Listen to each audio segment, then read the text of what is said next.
Yavuz Sultan Selim Köprüsü İstanbul'un. Ondan sonra Fatih TSM var. Fatih Sultan Mehmet Köprüsü. Yeni yapılan köprü değil mi? Yavuz Selim Köprüsü. Yani arabayla geçseydik buradan gelecektik.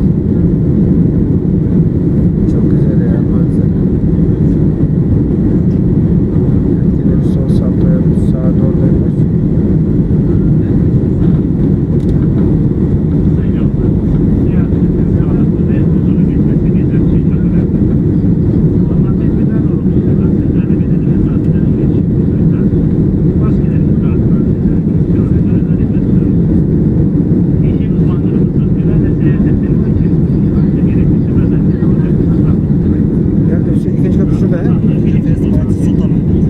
Fatih Sultan Mehmet Köprüsü.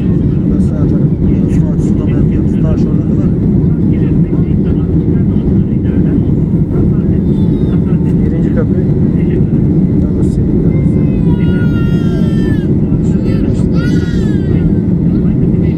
Yavuz Selim Köprüsü.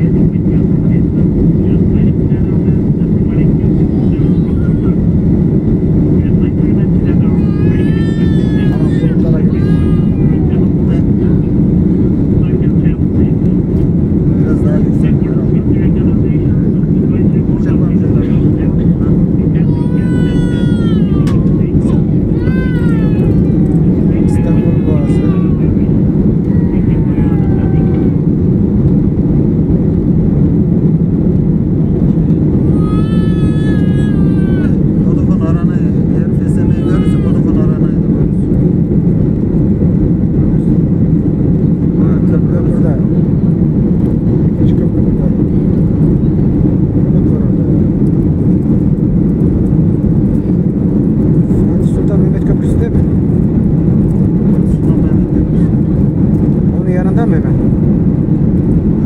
Göremiyorum. Bir telefona bak.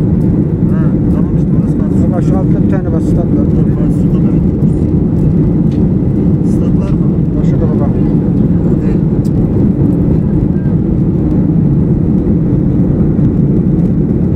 Göremiyorum ki.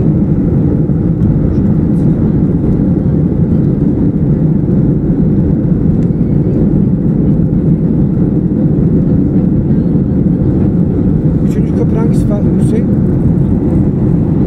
Üçüncü köprü hangisi? Bu? Üçüncü köprü. Üçüncü köprü hangisi? Üçüncü köprü. FSM var. Üçüncü köprü bilmiyorum.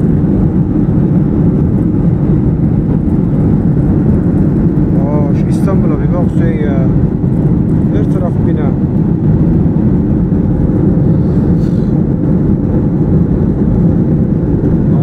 Yapılara bakın arkadaşlar.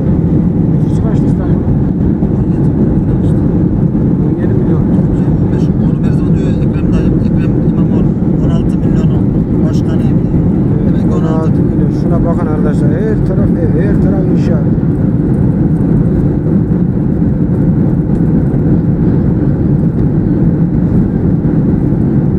Abi acayip büyük ya İstanbul.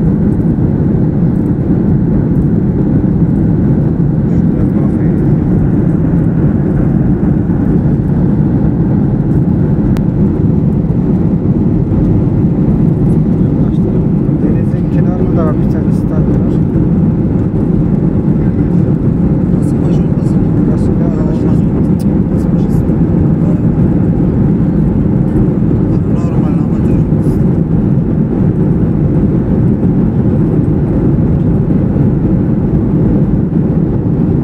Burası nerede Susi?